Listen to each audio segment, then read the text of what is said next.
Chegamos ao final da carta a Timóteo e neste último capítulo é interessante que a gente tem novamente a temática dos falsos mestres, para a gente perceber como essa temática e essa questão era uma questão pegada, forte naquele contexto onde Timóteo está pastoreando. E Paulo está reforçando a importância de Timóteo permanecer firme nas Escrituras e ser um pastor piedoso. Interessante que aqui, nesse primeiro bloco do capítulo 6, Timóteo vai falar novamente direcionado a um grupo social da igreja. Ele falou das viúvas, ele falou dos presbíteros, ele falou dos homens, já falou das mulheres, e agora ele vai falar a respeito dos escravos. E duas questões interessantes aqui, pelo menos. Primeiro, que na igreja cristã você tinha grupos distintos. A igreja cristã era uma igreja composta por homens, por mulheres, por jovens, por crianças, por velhos, por viúvas, por ricos e também por escravos. Então isso é uma coisa fantástica da igreja cristã, que, por exemplo, fazia uma diferenciação das sinagogas, por exemplo, judaicas, onde só os homens se reuniam, ou do templo, onde só os judeus podiam se reunir no templo, né? Os gentios tinham que ficar em uma parte determinada, as mulheres em outra parte, então você tinha uma segregação. Na comunidade cristã, não. Você tem na Igreja de Cristo, na reunião nas casas, quando o povo de Cristo se reunia para adorar, você tinha gentil, você tinha judeu, você tinha homem, você tinha mulher, você tinha gente rica e você tinha gente pobre, você tinha viúva, você tinha casada, você tinha o mais velho, você tinha a criança, o jovem, você tinha o escravo, você tinha o senhor de escravo, todo mundo numa mesma comunidade. Isso revela a abrangência da igreja e como o corpo de Cristo é heterogêneo, e como o corpo de Cristo é diverso, e como o corpo de Cristo, a igreja de Cristo, reúne todo mundo no mesmo vínculo. É o que Paulo vai dizer em Gálatas: em Cristo não há senhor nem escravo, não há judeu nem gentil, nem homem nem mulher, mas sim um em todos, todos reunidos na figura de Cristo Jesus. E aqui é interessante outro aspecto, é que o apóstolo, que a fé cristã tem uma pastoral para os escravos. E aqui a gente tem uma relação um pouco ambígua, né? Quando a gente lê esse texto, parece que a princípio Paulo estava legitimando a escravidão, né? Porque Paulo está escrevendo aqui para os escravos serem obedientes, serem submissos, servirem aos seus senhores em amor, dando bom testemunho, não se rebelando contra eles. Aí a gente pode pensar, poxa, quer dizer então que Paulo era a favor da escravidão, que o evangelho é a favor da escravidão? Não, obviamente que não.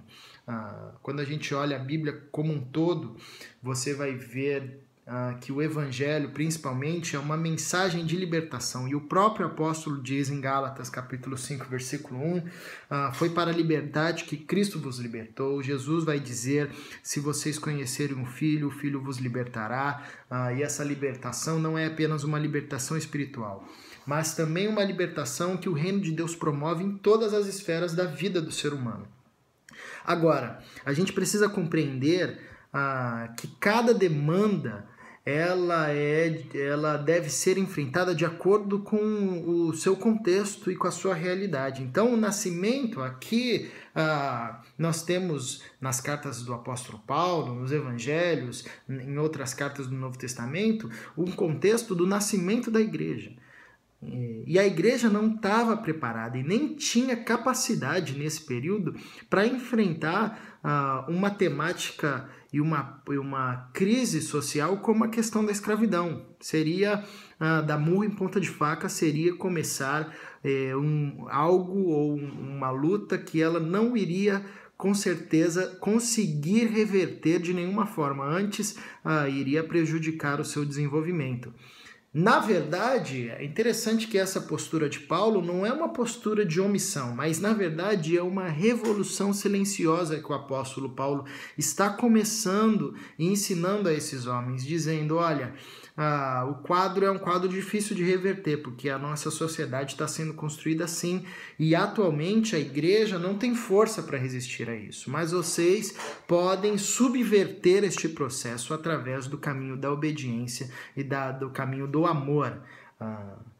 Porque o apóstolo Paulo ele tinha consciência de que conforme a fé cristã fosse ganhando espaço na história e na sociedade, essa pauta chegaria um momento em que essa pauta seria encarada de frente.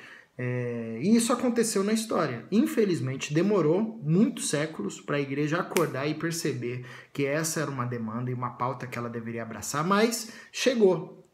E hoje, alguns séculos atrás, sobretudo nos países cristãos, promovido por homens cristãos, discípulos de Jesus Cristo, a pauta pela libertação dos escravos, pela dignidade, pela liberdade, foi constituída em diversos países e ainda hoje é constituída e lutada em diversos países, e é uma pauta cristã. Demorou para a igreja abraçar essa ideia, infelizmente, mas chegou o momento e cada vez mais existe esse grito pela liberdade humana, pela dignidade humana. Então, essa é a primeira parte desse texto, né?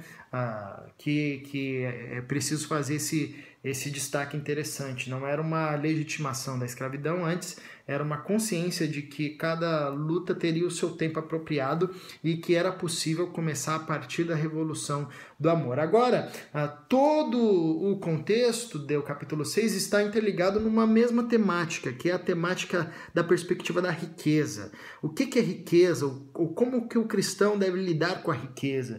Porque todos os outros textos ele vai fazer este link dos falsos mestres que deturpam o evangelho por causa da riqueza, fazem da piedade fonte de lucro, estimulando a Timóteo, o apóstolo Paulo, dizendo para ele guardar o depósito que realmente importa. A mesma relação entre o senhor e o escravo é uma relação também de riqueza. Os senhores eram aqueles que possuíam riqueza e por isso podiam ter os seus escravos. E esse capítulo ele vai destacar a verdadeira riqueza, e a verdadeira riqueza para o apóstolo e para a fé cristã é o coração conservado em Deus, é o serviço em amor, em obediência a Deus, é o bom testemunho perante os homens, a fé viva em Cristo Jesus que redunda em boas obras. Este é o bom depósito, esta é a boa riqueza. E Paulo vai encerrar a sua carta encorajando Timóteo a observar e a guardar e a zelar e a desejar essa riqueza. Não a riqueza que o mundo propõe, que é algo efêmero, que é algo que some, que é algo que acaba com a morte, mas sim, como diria Jesus, acumular tesouros nos céus, onde a traça, a ferrugem, o ladrão não rouba, a traça não consome, a ferrugem não consome. Então esse é o verdadeiro tesouro e que o Timóteo, como um jovem pastor, deveria cuidar e deveria incentivar, encorajar e ensinar os fiéis, os cristãos, os discípulos de Jesus a buscarem.